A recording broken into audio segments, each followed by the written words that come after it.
Commander? What's your opinion of the last mission? Not sure I buy Dr. Tassoni's story about her and her mom not talking. They're family, right? I think she's being straight with us. Or at least I don't think she lies very often. Yeah, she's probably really bad at it. Too bad those ruins got destroyed. I mean, they lasted thousands of years. That's impressive. Do you have a few minutes to talk? One-on-one? Sure.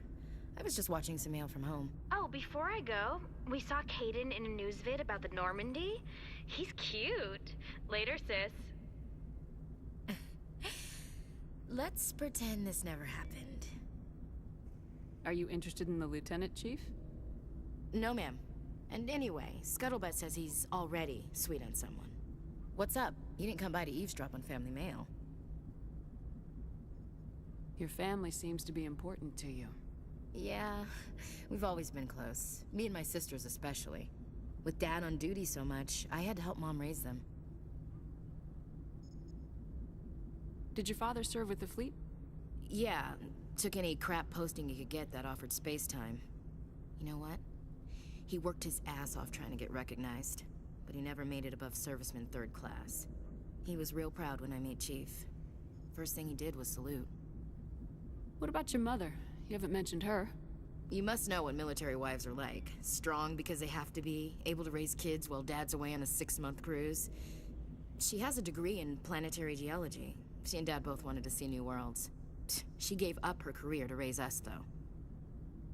You have more than one sister? Sounds like a big family.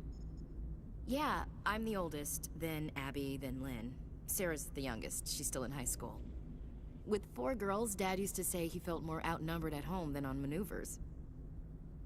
Where did you grow up? All over. We transferred a half a dozen times before I finished grade school. You go where personnel command sends you, right? I guess that's why I'm so tight with my sisters. We'd have to leave all our friends every 2 or 3 years. After helping raise them, your sisters still talk to you? Amazing. Things were tense between Sarah and me for a while. Then we bonded. Sounds like a story. Feel like sharing? Sarah got herself a boyfriend who wanted to go faster than she did, Mike. I didn't think he was a bad kid, just pushy. Lynn would send me these worried vid mails, and I'd tell her to relax.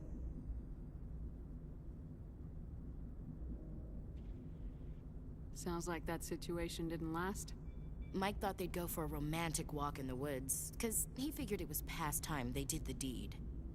She levered Mike face first into a tree and left. Didn't have a scratch on her. Good thing Mom and Dad had us all learn some kind of self-defense.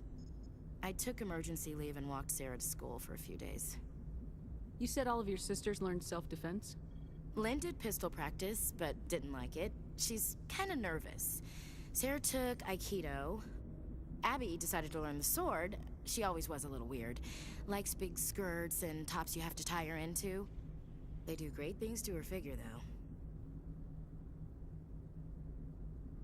So, what did you learn? One of Dad's friends taught me Marine hand to hand.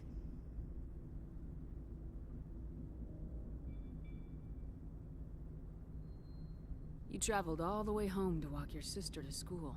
It was only a dozen light years, like a day's cruise. It's not like I was going to Earth or something. My last day out, Mike was waiting for us. Sarah had told her friends, so everyone at school knew what he did. He wasn't happy.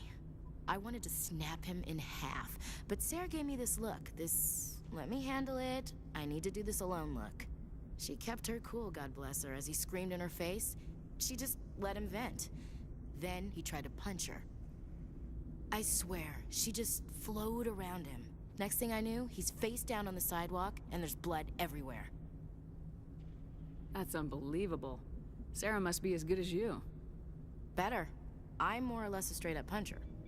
When he swung, she wasn't there anymore, and he fell. She helped him stop the bleeding and had me call an ambulance. She told the paramedics he fell. Before they took him to the hospital, Mike touched Sarah's arm. I thought he was gonna end up on the ground again. But he hung his head, whispered, "I'm sorry," and started crying. And she hugged him. The Williams women are a decisive bunch, Commander. We do things when we're ready. Not before, not after. Your sister's something else. But you didn't mention your father at all. Was he on deployment?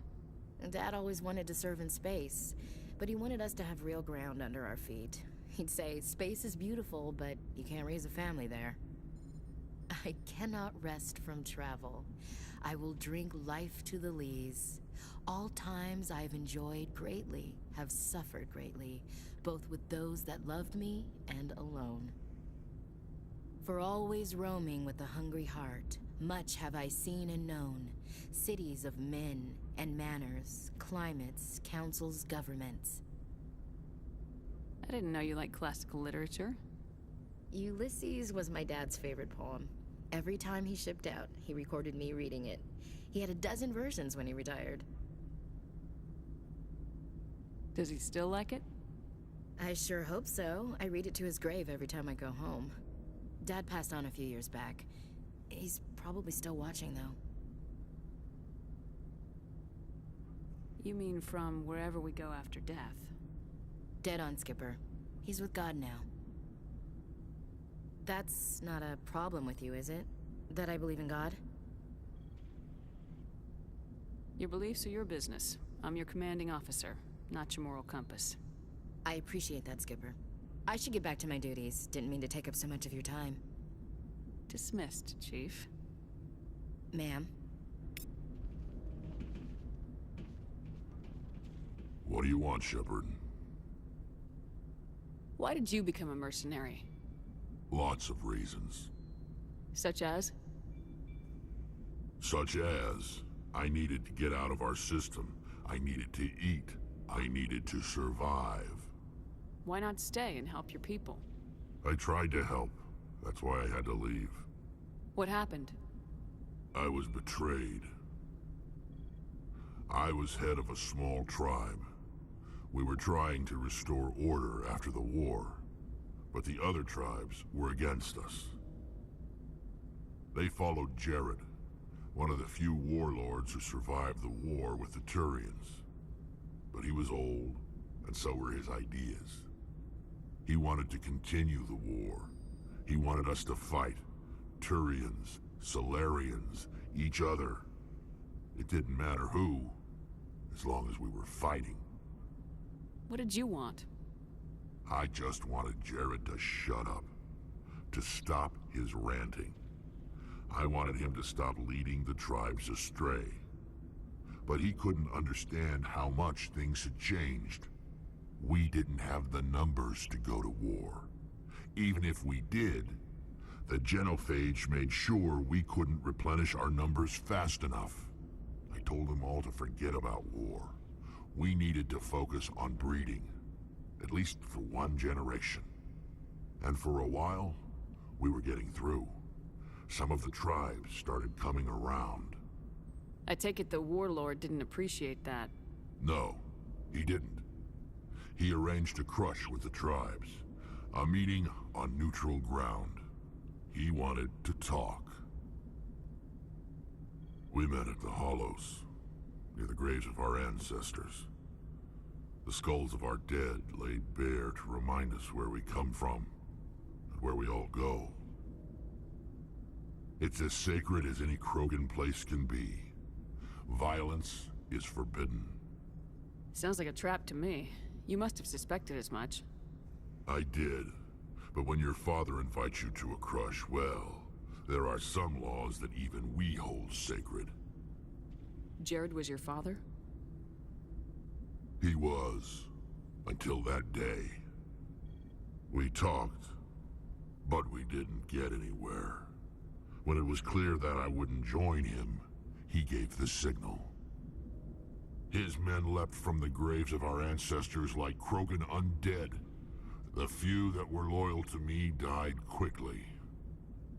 I escaped with my life, but not before I sank my dagger deep into my father's chest. That is why I left, and that's why I'll never go back. You must have family other than your father. Don't you miss them? You trying to make me cry, Shepard? I've got some unfinished business with my family, but that's all. What kind of business?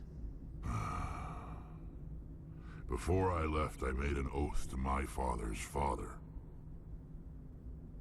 I swore to recover my family's battle armor. It was taken from him after the uprising. What's so important about this armor? It's a relic.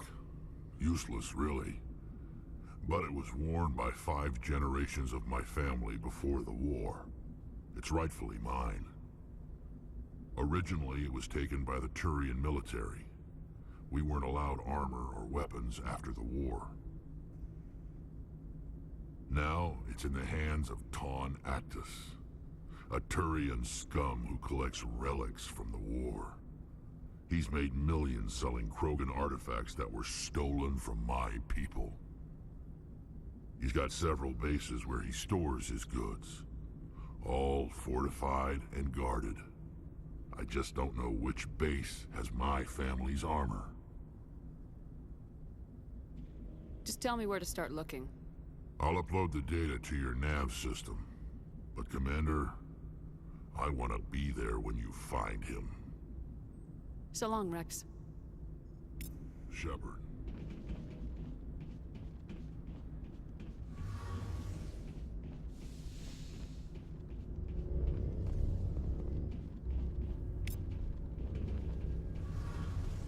Shepard, I'm glad you're here. Good to see you smiling again, so to speak. I'm sleeping much better now. I guess I'm getting used to how quiet your ship is. I still think a lot about my pilgrimage, though. I know Steren's our top priority, but with all the worlds we go to, I was hoping to find something to bring back to the flotilla. What are you hoping to find? Usually, people bring back something like a derelict ship we can use for salvage. But I need something bigger. There's a lot expected of me. What's so special about you? It's my father. He's the senior member of the Admiralty Board. He's one of only 5 people who can overrule the decisions of the Conclave for the good of the migrant fleet. My father is responsible for the lives of 17 million people. Our entire race is in his hands, and I'm his only child.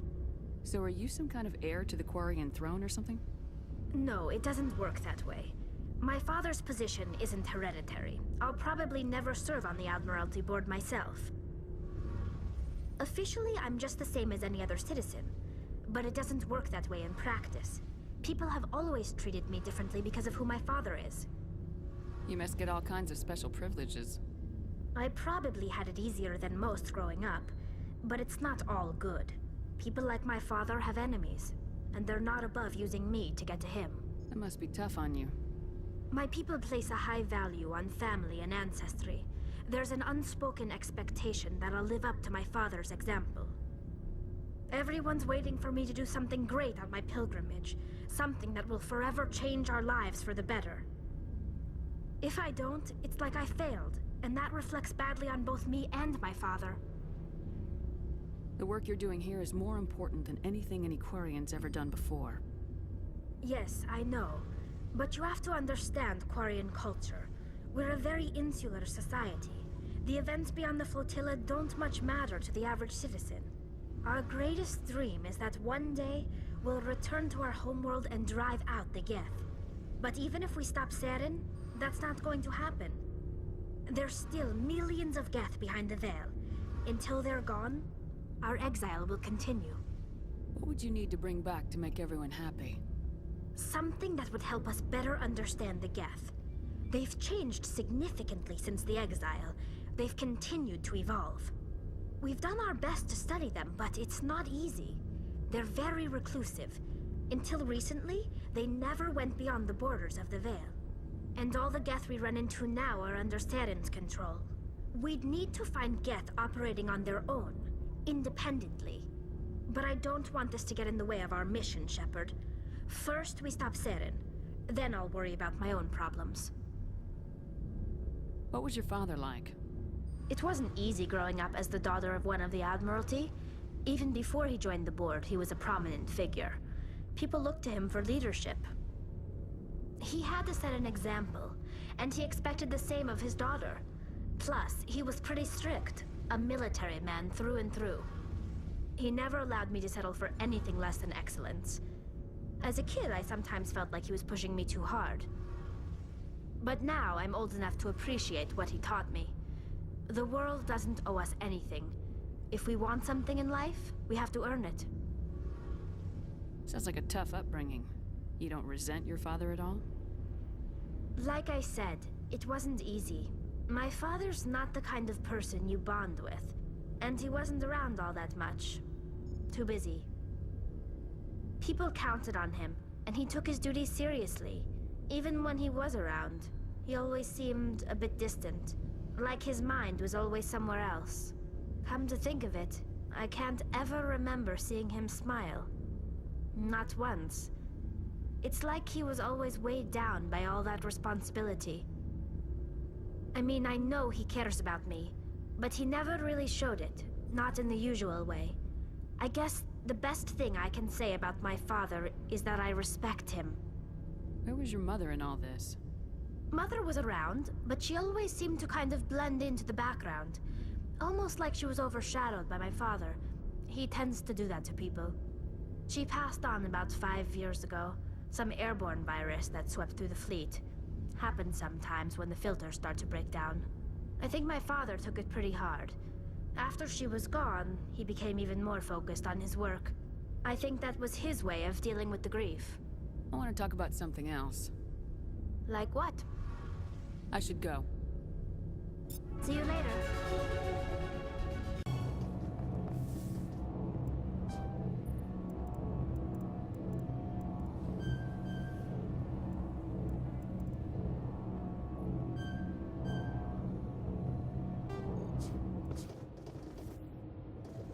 Looking for supplies?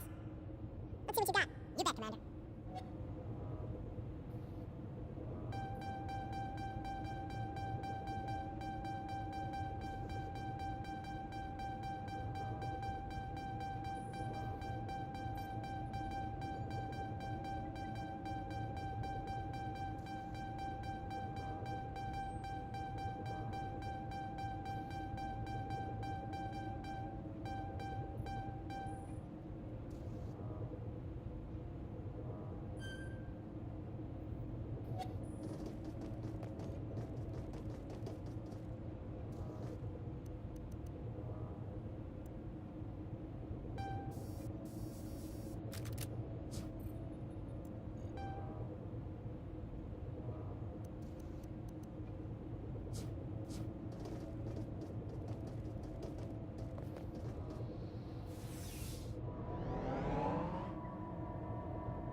urgent message from Alliance Command coming in.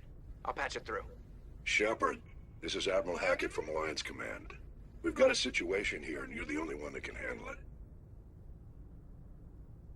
What do you need, Admiral? There's an Alliance training ground where we test weapons and technology in live fire simulations. One of the VIs we use to simulate enemy tactics in the drills is no longer responding to our override commands. It's gone rogue. Are you telling me this computer is thinking on its own? We're not stupid, Shepard. This is a virtual intelligence, not a true AI. It's not self-aware, and it can't access any external systems. We didn't do anything illegal here. Virtual intelligence support is critical to our military success. VIs process thousands of status reports and react in nanoseconds. No human can do that. We need you to fight your way through the training ground of the VI core and manually disable it. Can't you disable it remotely? Our failsafes aren't responding. The VI operates on a closed network. It can affect any external systems, but we don't have any direct access to its processes. We could bomb it from orbit, but the damage to the facility would be catastrophic. We'd prefer to have someone shut down the core. Someone like you. I know Spectres answer the Council, but you're still human. You're still part of the Alliance military, and right now we need you. The VI controls all the facility's weapons, drones, and automated defenses. You're the only one that can pull this off, Shepard. Good luck.